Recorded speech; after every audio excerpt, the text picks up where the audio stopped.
শুভ দুপুর বন্ধুরা, কেমন আছো সবাই? আশা করি সবাই ভালো আছো।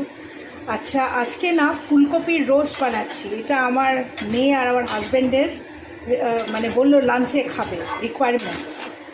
তো এটা আমি কোনোদিনও আগে পোস্ট করিনি, এটা অনেকটাই তোমরা জানো রান্নাটা। তো যাই হোক, ফুলকপিটা তো একটু ভাপিয়ে নিয়েছি নুন দিয়ে, যদিও শীতের ফুলকপি কিন্তু ভাপিয়ে নিলাম। আর সব রকম পেস্ট দিয়েছি, যেমন টমেটো, গ্রিন চিলি, রসুন, আদা সব দিয়েছি। পেস্টটা দিলে খুব ভালো লাগে খেতে। আর পেঁয়াজটাকে কুচনো করে দিয়েছি, ঠিক আছে। আর ফ্লেমটাকে এখন মিডিয়াম টু হাইয়ের মধ্যে, আগে ফুলকপিটা একটু ভেজে নিয়েছি তেলে, আমি সর্ষের তেল ইউজ করেছি। সর্ষের তেলে এই রান্নাটা বেশি ভালো হয়। আর পেঁয়াজটাকে আগে ভালো করে একটু লাল লাল করে ভেজে নিয়েছি। যখন একটা খুব ভালো পেঁয়াজ থেকে ফ্রেগরেন্স আসবে, তখন মশলাগুলো দিয়ে দিয়েছি। ওকে, মশলাগুলো যখন ভাজা হয়ে আসবে, দেখবে তেল রিলিজ হচ্ছে, তো একটু চিনি দিয়ে দিলাম, এই মানে টেস্টটাকে ব্যালেন্স করার জন্য, তাহলে কালারটাও খুব সুন্দর আসে। আর ভালো করে এখন কষাচ্ছি। আর এখানে দেখো ওয়ার্ম ওয়াটার দিয়েছি, মানে এটা একটু জল রাখবো যেহেতু এটা রোস্ট। আর এটা আমি একটু মটরশুঁটি দিয়ে করছি। মটরশুঁটিটাকে একটু ওয়ার্ম ওয়াটারে ভিজিয়ে রেখেছিলাম, এখন মটরশুঁটিটা দিয়ে দেবো।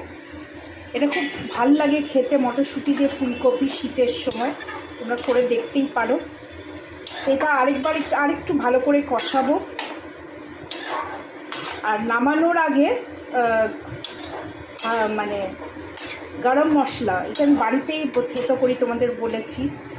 দারচিনি, লবঙ্গ, এলাচ, তো এটা একটু থেতো করে রেখেছি, এটা দিয়ে দেবো।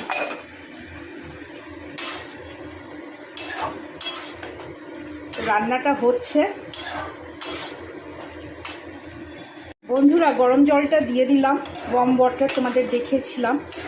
তো এটা দিয়ে দেবো। এখন 10 মিনিটের জন্য সিমারিং করে দেবো, ফ্লেমটাকে একদম সিমে করে দেবো। আর নামানোর আগে একটু গরম মশলা দিয়ে দেবো। তো 10 মিনিটের জন্য ঢেকে নিলাম। বন্ধুরা, 10 মিনিট পরে আসলাম। তো দেখতেই পাচ্ছ খুব সুন্দর একটা কালারও এসেছে।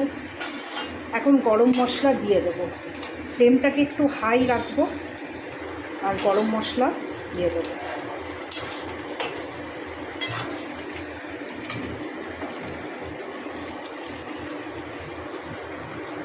একটু বেশি পরিমাণেই গরম মশলা দেওয়া, কারণ এটা ফ্লেভারটা তো